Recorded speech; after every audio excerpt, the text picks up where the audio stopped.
नमस्कार, मेरा नाम है प्रशांत मिश्रा और आप देख रहे हैं एबी न्यूज़ इंडिया। 2022 में चुनाव है, प्रदेश में राजनीतिक सरगर्मियां तेज हैं, लगातार नेताओं का कानपुर नगर में भ्रमण जारी है।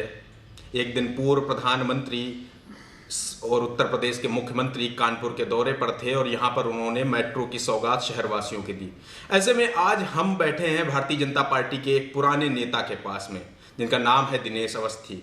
संघ से इनका खासा ताल्लुक है और साथ ही ये बिठूर विधानसभा से पूर्व प्रत्याशी भी रहे हैं। दिनेश अवस्थी जी, पहले तो आपका बहुत स्वागत है। धन्यवाद आपको। अवस्थी जी, ये बताइए कि चुनाव तो सरगर्मियां पूरी तरीके से तेज हैं, ऐसे में भारतीय जनता पार्टी और चुनावी मोड़ पर आ चुकी है, तो ये प्रश्न आपसे नहीं बनता है कि भारतीय जनता पार्टी की तैयारियां कैसी चल रही हैं। ये बताइए कि भारतीय जनता पार्टी का प्लान क्या है 2022 के लिए?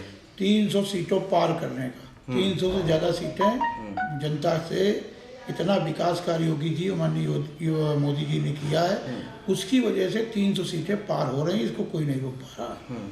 300 सीटें पार करेंगे, लेकिन विपक्ष आरोप लगाता है कि ये जो फीता कटिंग हो रही है ये सब पूर्व की सरकार के किए गए कामों की हो रही है और श्रेय खुद मुख्यमंत्री ले रहे हैं।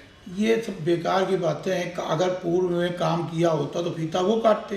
काम दिखाई पड़ता है जमीन पे और समाज में, सब लोग देख रहे हैं कि कौन काम कर रहा है, कौन नहीं कर रहा है।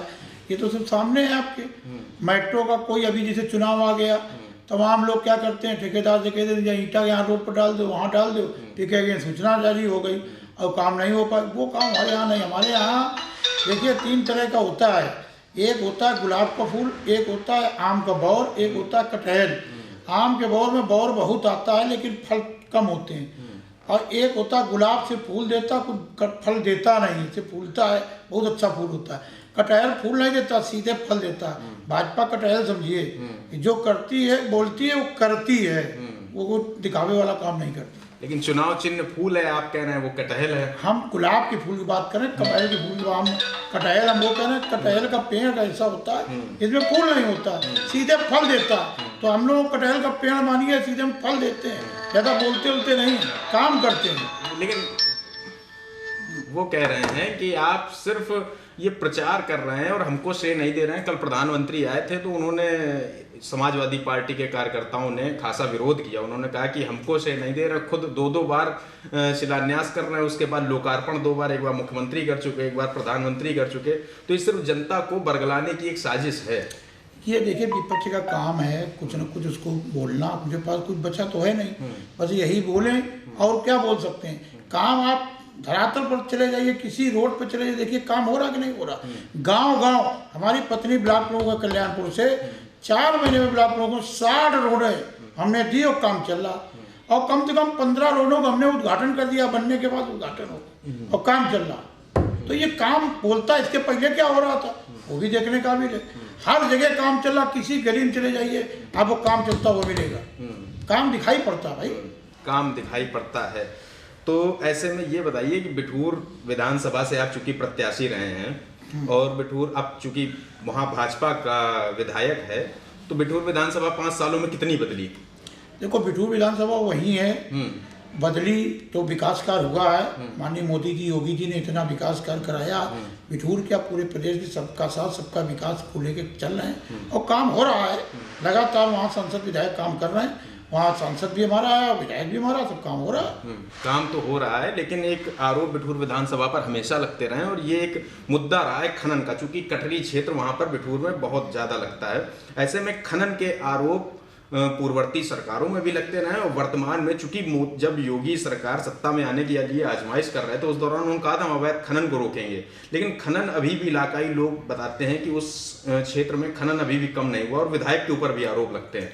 देखो, आरोप की कोई बात नहीं, लेकिन खनन की जो है उसकी शिकायत हम लोगों ने भी की है, तो उसकी जांच चल रही है। जो दोषी होगा वो बख्शा नहीं जाएगा, चाहे कोई भी हो। जो भी खनन करेगा वो हमारी सरकार, हमारे माननीय योगी जी, माननीय प्रधानमंत्री जी और उच्च स्तर के हमारा नेतृत्व जो है वो अपराधी को बख्शने का कोई काम नहीं करता, चाहे कितना बड़ा कोई हो, चाहे हमारे दल का हो, चाहे बाहर का हो। अगर अपराध किया है तो उसको सजा मिलेगी, कोई छोड़ा नहीं जाएगा। हमारे दल के देखो विधायक थे उन्नाव के, अपराध लगा, दोषी पाए गए, जेल गए, कोई उसमें मरम्मत तो नहीं की गई। अशोक चंदेल हमारे विधायक थे, अगर उनके ऊपर लगा तो वो जेल गए। उसमें पार्टी का तो कोई थोड़ी अपराध माने अगर किया है तो वो सजा कानून देगा, वो कानून का काम है, हम लोग का काम थोड़ी है। वो कानून जो सजा देगा वो आदमी भोगेगा, हमको कानून सजा देगा तो हम भोगेंगे, जिसको देगा वो भोगेगा।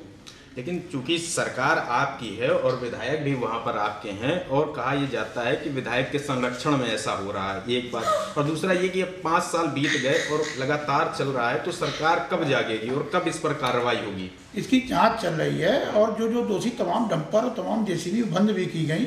काम करता आरोप तो किसी के ऊपर लग सकता है, वो अलग बात है, लेकिन जो दोषी होगा वो बख्शा नहीं जाएगा। ये हमारे शीर्ष नेताओं का ये पूरा कहना है, और वो काम कर रहे हैं इस संबंध में। अच्छा, ये बताइए कि कानपुर नगर में 10 विधानसभा सीटें आती हैं, फिलहाल 6 बीजेपी के पास में हैं। मौजूदा दौर में आपको क्या लगता है कि बीजेपी की सीटें बढ़ेंगी या कुछ कम होंगी? नहीं, बीजेपी सीटें बढ़ेंगी। पिछली बार जो हम हारे थे उनको अब की बार हम पूरी ताकत से फिर जीतने का प्रयास करेंगे। उसी में हम लोग चिंतन चल रहा कि हम सीटें हारे क्यों, और वो भी जीतेंगे। अब की बार हमारे समझ 14 कानपुर नगर देहात मिला के हैं, तो कानपुर देहात में 4 की 4 जीते थे। खास मुलाकात के इंस्टाग्राम में ये थे हमारे साथ दिनेश अवस्थी, जिन्होंने साफ तौर पर अपनी सरकार का बखान किया। साथ ही उन्होंने कहा कि अगली बार 300 के पार योगी सरकार। अगले अंक में हम फिर मिलेंगे किसी खास व्यक्ति के साथ, तब तक दीजिए इजाजत, नमस्कार।